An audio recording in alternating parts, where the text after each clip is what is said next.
যাওয়া সম্ভব না। একটি সমাজকে এগিয়ে নিতে যুগে যুগে কালে কালে দেশে দেশে আমরা দেখেছি ইতিহাসের পাতায় পাতায় তরুণরা এগিয়ে এসেছে, তরুণরা সংগঠিত হয়েছে, তরুণরা সংগঠিত করেছে একটি সামাজিক আন্দোলন, তরুণরা সংগঠিত করেছে একটি সামাজিক নিরাপত্তা বলয়, তরুণরা সংগঠিত করেছে একটি সামাজিক সচেতনতা। আর এইসবের সম্মিলনে কিন্তু গড়ে উঠেছে ওই একটি সুনির্দিষ্ট সমাজ কিংবা একটি সুনির্দিষ্ট অঞ্চলের আর্থসামাজিক উন্নয়ন এবং এগিয়ে যাওয়া। আমরা স্বপ্ন দেখি, আমি স্বপ্ন দেখি এই কয়রাকে নিয়ে। আমি লক্ষ্য করেছি, ম্যাপে লক্ষ্য করেছি, ঘুরে ঘুরে লক্ষ্য করেছি যে প্রাকৃতিক ভাবে আমরা কিন্তু মহান স্রষ্টার একটি বিশেষ আশীর্বাদ পুষ্ট লেখার মানুষ। কারণ বিশ্বের বিভিন্ন পর্যটন শহরগুলোতে আমার ঘোরার সৌভাগ্য হয়েছে। সেই ঘোরার সৌভাগ্য থেকে আমার কাছে মনে হয়েছে যে আমরা টাকা খরচ করে সারা বিশ্বের যেসব বড় বড় পর্যটন শহরগুলোতে গিয়েছি তার থেকে কোনো অংশে ভৌগোলিক ভাবে আমার কয়রা পিছিয়ে নেই, বরং অনেক জায়গা থেকে আমার কয়রা এগিয়ে আছে। আমার কয়রার চারিপাশে রয়েছে নদী, আমার কয়রার এক পাশে নদীর একটি বড় অংশ জুড়ে রয়েছে সুন্দরবন।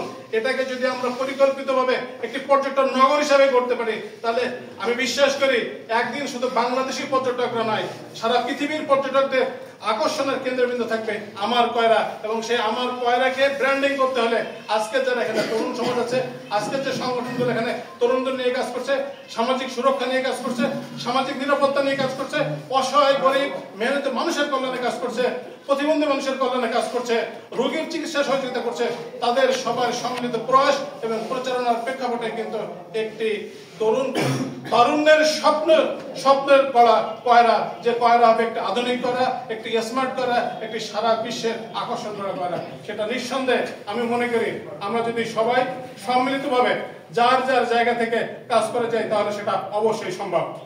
আর এখানে বক্তারা অনেকেই বলেছেন সামাজিক কাজ করতে যাওয়ার বাধার কথা। আমি আপনাদেরকে একটি কথা বলতে চাই, আপনারা মনে রাখবেন বাধা বলতে আমরা দেখি পিছনে অনেক কথা বলা হয়, কিন্তু এটা সবাইকে মনে রাখতে হবে যদি আপনার পেছনে কেউ কোনো কথা বলে সে কিন্তু আপনার পেছনে দাঁড়িয়ে কথা বলছে, অর্থাৎ সে কিন্তু আপনার থেকে এগিয়ে নেই। কাজে পেছনে কে কি বললো এটা কেউ চিন্তা করবেন না, প্রতিটা ইতিবাচক কাজ আপনারা প্রত্যয় আপনাদের রাখার আহ্বান জানাই। আর আমি বিভিন্ন সভা, বিভিন্ন মঞ্চে বিভিন্ন সময় বলেছি যে কয়রা সহ আশপাশের অঞ্চলের তরুণদের যে কোনো ডাকে, যে কোনো প্রয়োজনে, ইতিবাচক যে কোনো কর্মকাণ্ডে আমি আপনাদের পাশে আছি। ইতিবাচক যে কোনো কর্মকাণ্ডে আমি আপনাদের পাশে আছি আমার সাধ এবং সাধ্যের মধ্যে সমন্বয় ঘটিয়ে। আপনারা যে কোনো প্রয়োজনে আমাকে ডাকলে আমি আপনাদের পাশে থাকার দৃঢ় প্রত্যয় ব্যক্ত করছি। পাশাপাশি সামাজিক সুরক্ষা, সামাজিক নিরাপত্তা, চিকিৎসা সহায়তা যেমন আপনারা কাজ করছেন, পাশাপাশি দুটি বিষয় আপনাদের খেয়াল রাখতে হবে।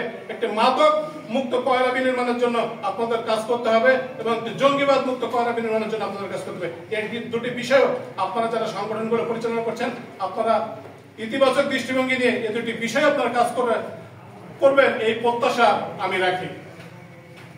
আর কয়রা সাংবাদিক ফোরামের কাছে অনুরোধ থাকবে যে ধরনের একটা আয়োজন, তরুণদেরকে উদ্বুদ্ধ করার মতো ধরনের একটা আয়োজন, একজন তরুণ যখন আজকে একটি গুণীজন সংগঠনে নিয়ে যাবে এটা দেখে আরো 10 জন তরুণ উদ্বুদ্ধ হবে একটি ভালো কাজ করার জন্য। এভাবে সম্মিলিতভাবে ভালো কাজের পণ্য যখন বাড়তে থাকবে তখন সার্বিকভাবে কয়রার মঙ্গল হবে।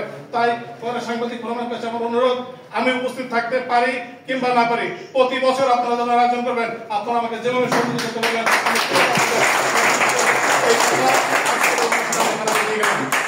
পরিশেষে একটি স্বপ্নের কয়রা, একটি সমৃদ্ধ কয়রা, একটি আধুনিক কয়রা বিনির্মাণে আমরা সবাই যার যার জায়গা থেকে কাজ করে যাব এই প্রত্যয় রেখে, এই আশাবাদ রেখে আমি আমার কথা শেষ করছি। ধন্যবাদ সবাইকে। জয় বাংলা, জয় বঙ্গবন্ধু।